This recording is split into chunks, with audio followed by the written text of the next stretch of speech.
Agora é hora da coluna do Luiz Felipe Pondé, ao vivo, todas as sextas-feiras aqui no TMC 360, a coluna Sem Dó. É sem dó, Pondé. Bom dia. Bom dia, Pondé. Você tá sem dó de quem hoje, Pondé? Bom dia, Joana, Rodrigo, bom dia a todos. Então, hoje é um tema, a dó hoje está faltando para alguns profissionais, como nós todos, seja do jornalismo, seja da academia, que às vezes pisa na bola, né? Como no caso recente. Diga, Joana. Eu ia falar sem dó conosco mesmos, né? Uma autocrítica. É isso mesmo. É importante. É isso aí, isso.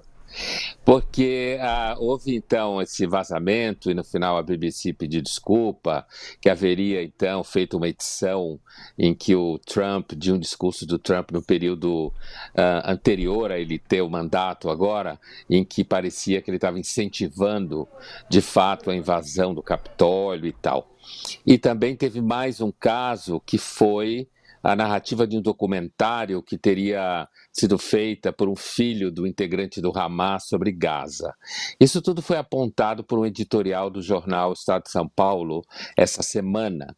Então, digamos assim, esse é o tema na superfície do problema. O que está embaixo desse problema é o fato de que muitos daqueles que trabalham com o pensamento público, entre eles jornalistas, a gente está com um pouquinho de dificuldade para te ouvir, Pondé, mas voltou, agora voltou. Voltou? Então, o problema de fundo é que muitos profissionais do pensamento público, entre eles os jornalistas, têm um viés ideológico, mais marcadamente à esquerda. E aí o problema é que isso dá espaço para aqueles que vivem falando mal da imprensa, da mídia, pondo em dúvida, espalhando fake news. E a BBC, que é uma marca super importante nesse universo, ela acaba trazendo à tona uma realidade que todos nós conhecemos, que vem desde a universidade, né? Isso acontece na universidade. Você tem aí uma tendência muito grande à formação de cabeças, digamos assim, né? A construção de mentes à esquerda que acaba. Uma coisa muito importante que o editorial aponta é que quando um governo persegue ou critica a imprensa, ele não faz mal à imprensa, pelo contrário. Mas quando a imprensa não é capaz de fazer autocrítica, aí ela faz mal a si mesma. Pondé, eu noto também que há um crescimento de imprensa de todos os tipos, né? Isso acompanhou esse algoritmização da nossa vida, né? Depois que a internet começou a mostrar, olha, se você radicalizar para um lado, você vai ter mais curtida, você vai explodir, vai viralizar. Se radicalizar para o outro, vai também viralizar. Como é que a gente faz com essa lógica econômica que privilegia quem radicaliza e quem escolhe um lado, em oposição ao velho e bom jornalismo que a gente pratica aqui na TMC, que é o jornalismo que procura realmente trazer os fatos, ouvindo os lados, e não só isso, olha, se o tal ministro, o tal presidente agora está fazendo algo bom, vamos elogiar. Se ele está fazendo algo que merece crítica, vamos criticar, vamos analisar. Como é que essa lógica econômica, que me parece perversa, pode ser revertida? Como é que a gente pode voltar, então, a ter equilíbrio nas análises que tanto interessam a nós?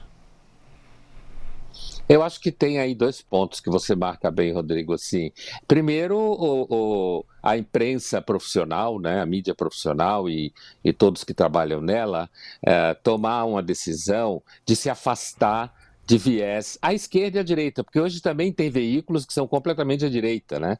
Você sabe exatamente o que eles vão falar. Então, a primeira coisa, me parece, seja do ponto de vista de quem faz edição, seja os professores que formam os alunos, pararem de fazer a cabeça dos profissionais e seguir no caminho que você apontou aqui no caso da TMC, certo? Não ter lado, que isso é fundamental.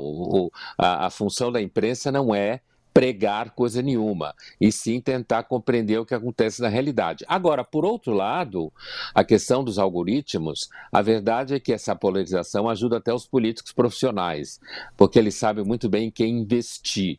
Aí, é sempre importante pontuar a quem nos segue, quem nos ouve, quem nos vê, que é melhor, continua sendo melhor você buscar informações para aqueles que são profissionais.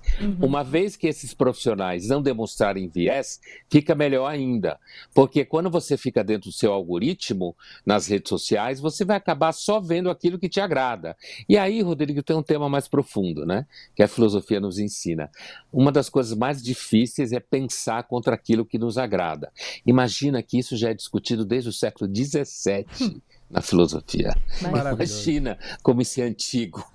Também falta muito um pouco, falta muito terapia, as pessoas se questionarem, aceitarem, se frustrarem, aceitarem o diferente, entrarem em contato com aquilo que não é bem o que elas pensam, mas que também pode ter um fundo de verdade, ou pode ter uma perspectiva diferente. Voltando à questão do jornalismo, o Estadão fez um editorial duro essa semana, né? Duro, uma crítica bem dura, uma autocrítica, porque a gente precisa sempre entender qual é a ordem certa das coisas, dos valores. A nossa função é trazer a notícia. Claro que a gente tem um pensamento, a gente tem outro, a gente acredita que algo está certo, que algo está errado, mas o que a gente acredita precisa ficar em segundo plano. Se nos perguntarem, Pondé, a gente fala, mas o mais importante sempre é a informação e a notícia. É isso aí. E sem dó, né? Sem dó. Hoje eu perguntei no começo, você estava sem dó de quem? Você está sem dó da imprensa hoje, então, Pondé? É isso aí. Hoje é.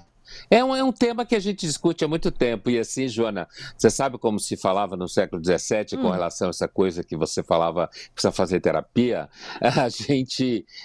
Os filósofos diziam, a gente precisa resistir aos ídolos, aos nossos ídolos. Por ídolos, eles queriam dizer as ideias que nos agradam. Entendeu? É isso aí. Eu pensei que você ia dizer que no século XVII, quando discordava muito, era lobotomia, jogava no hospício, que também rolava isso, né, Pondé, antigamente, né? Quando a pessoa radicalizava demais, botava choque elétrico. Hoje isso às vezes acontece também, né? Mas no plano do trabalho objetivo, me parece que esse editorial do Estadão, ele foi fundamental para chamar a atenção de nós todos, né? Cuidado com o viés ideológico, porque às vezes se a pessoa simplesmente relaxa, porque o meio em volta dela pensa todo igual a ela na redação, e aí ela acaba torcendo por um lado. A imprensa não pode torcer por lado nenhum. Valeu, político, eu quero dizer. Uma ótima crítica, um ótimo questionamento, e é importante a gente parar para pensar nisso. Valeu, Pondé. Obrigada, bom fim de semana. Obrigado vocês, bom final de semana. Tchau, Valeu, tchau. Até semana que vem.